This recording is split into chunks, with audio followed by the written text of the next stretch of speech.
Hey, welcome back everybody. Sal with Details, my brother Joel. And today I'm gonna ask you some questions about my first time detailing.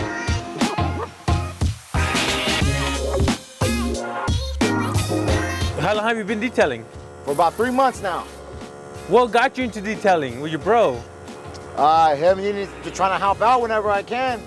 Got some big jobs, asked if I could get some help, jumped in, and then from there on, it was just something getting used to, that's all. So here's the thing. You're not just helping him, you're jumping on board. That is correct.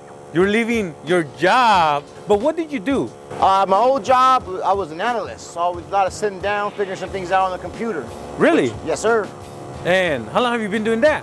That's going on a little over 3 years, I want to say.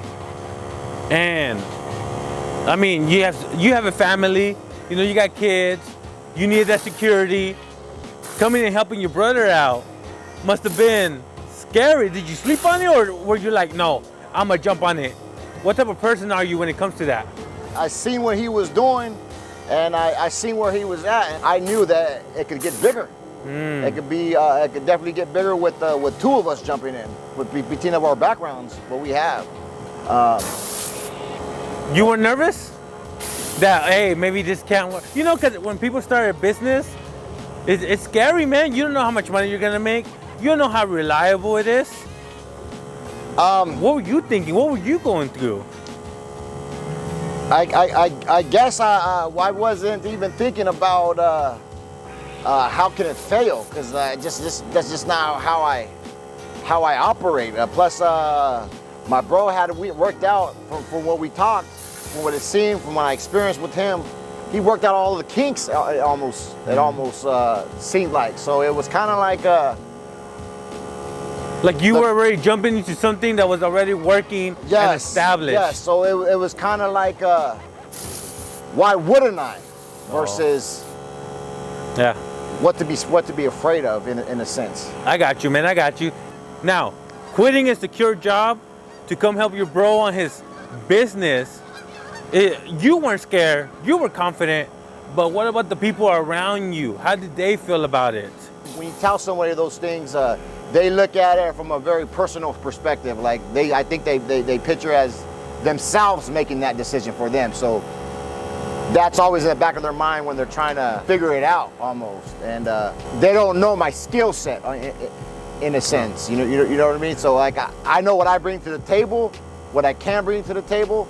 Did you have some people tell you it wasn't the smartest idea, that you shouldn't do it? Not so much someone say that's a bad idea. They were just saying want you to think this out as thoroughly as possible, as much as you can. Obviously they're worried for my well-being and things, but that's why we work. That's why we work so hard, my family and I. That way we could, when we get to this point, we can make these decisions. And we have the flexibility if we wanted to do something like this. All right, man, so you started helping your brother. How was your first week?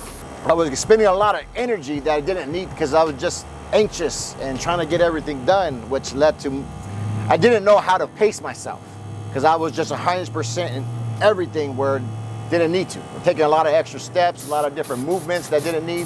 I would go home just beat, just tired. You know what I mean? But now as I'm getting more comfortable, I'm easing into it. So you're 3 months in. How do you feel about the detail? Do you still got more to know? Do you know the basics? Where you at with it? The basics, I feel that I got. Now just a matter of practicing my technique, improving that, and also the getting more efficient. Because it's all about timing. So, where are you guys at right now with the details? Like, for example, this full detail. 2 hours, 3 hours, 4, 5? That's another thing that I'm learning too.